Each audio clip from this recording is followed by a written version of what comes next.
Battery in, battery out. Is this the ultimate downhill e-bike?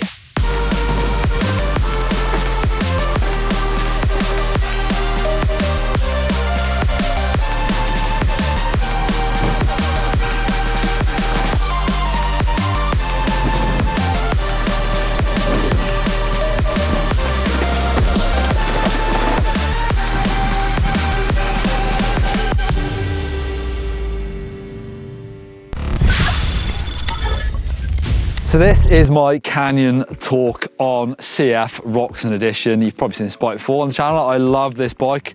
It's all over my Instagram as well. So I've said it before, but I use this bike as my downhill bike. Why? Because it's got brilliant geometry, 63.5 degree head angle. It's got 175mm rear travel. You know, it's a big hitting bike. And normally it's got a 180 fork.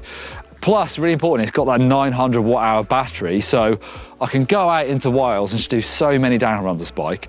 But I've gone the extra mile and I've put more downhill stuff on this.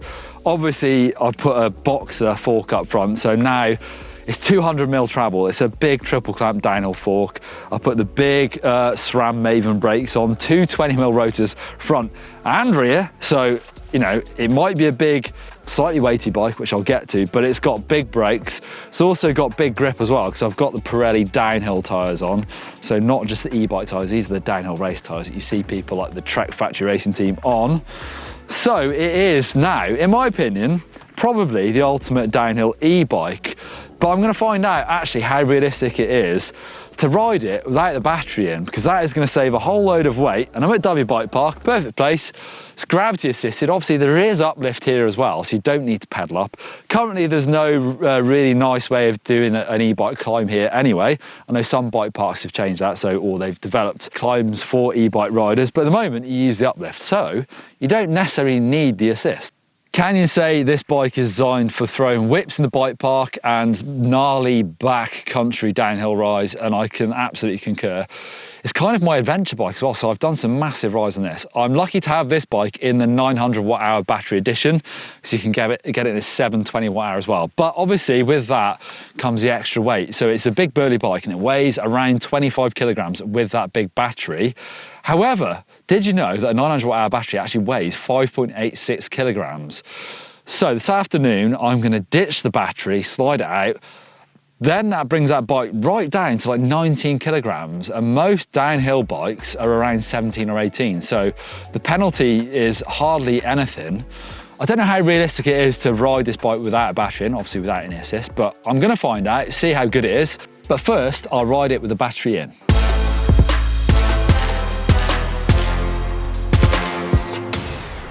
I'm going to ride racetrack at Dyfi Bike Park, it's a good downhill track. It's pretty fast, flowy, rough in sections, not that pedally, so that could be quite interesting. It's quite long as well. So I'm going to ride, obviously as normal first, and then I'll see what it's like without the assistance and without the weight. And actually I'm going to do a time as well on both, because why not? But I think it's more about feel, but I might as well see if one's faster than the other. I'm not superstitious at all, but it is a new helmet, so, I don't want to break a habit.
feels like a downhill bike. Obviously, you don't use the motor much anyway because you're above the speed limit really quickly on that track.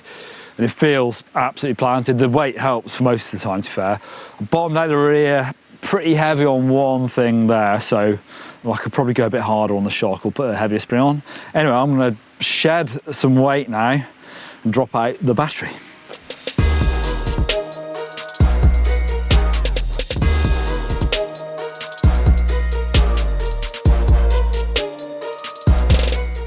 There we go, 5.86 kilograms.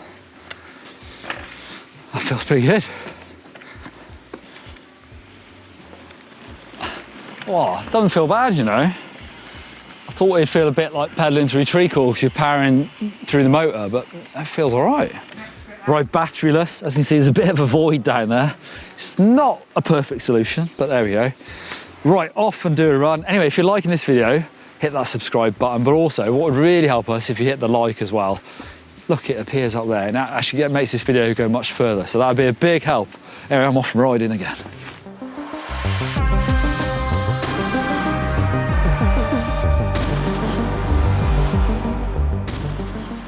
It's really interesting that just recently, at the very first World Cup downhill race of the year, Martin Mays actually raced on his e-bike.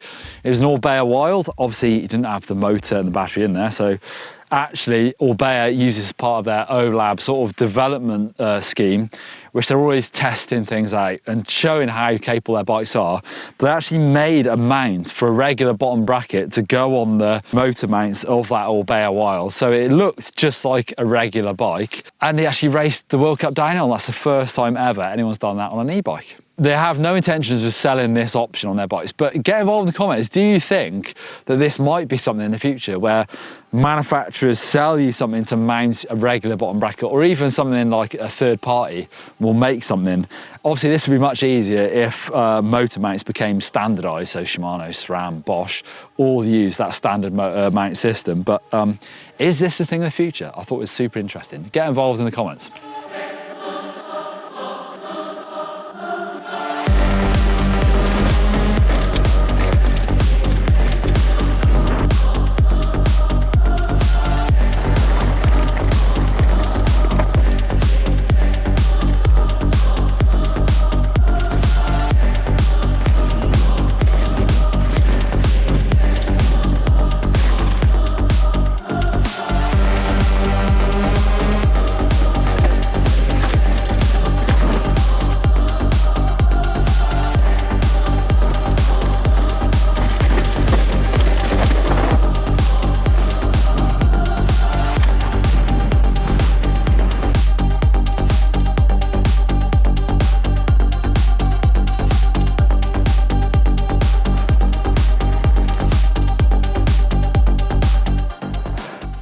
Felt good. My God, it feels like a different bike. Well, that was fun. I guess first off, I should sort of talk about weight. Does weight matter? I know Steve Jones loves to say that no, it doesn't. I've always kind of disagreed a little bit, but actually I'm kind of maybe agreeing a bit with Steve here, because actually I think if it's in the right place, on the right bike with the right geometry, it doesn't really matter that much. Obviously I've got big suspension, brakes, tyres, so all that stuff with the added weight, it's fine. I've got loads of grip, and actually when you're moving, it almost helps the suspension work better. But I suppose if you're doing epic rides and you're a smaller rider and you're lifting that bike over fences, it's definitely different to what I'm doing today, then it probably does matter a bit more. But actually, when I did that second run without that weight, so losing almost 6 kilograms, it felt really good. The bike was just, mainly in the woods actually, I could throw it around. There's a couple of really grippy berms where you can really muscle the bike around, and it felt really, really cool actually. So I actually really enjoyed riding this bike without the weight. I know I wasn't going to really talk about times to begin with, because I thought it would be more about feel and almost, is it realistic to ride a bike like this? But actually, looking at the times, they are very, very close. So with a battery, it's 4:35. Without a battery, it's 4:36. So there's nothing in it. Obviously, it's 2 different runs. Either of them weren't exactly perfect. So I think you can't really separate those two. I think it goes to show that whilst it felt good without a battery, it makes no real difference to performance. So I suppose you might as well leave the battery in so you can pedal up to the uplift a bit better.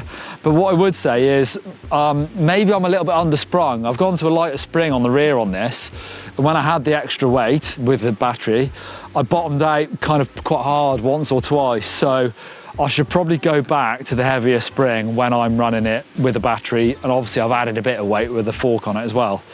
But really interesting. Let me know if you think this is something that you might try.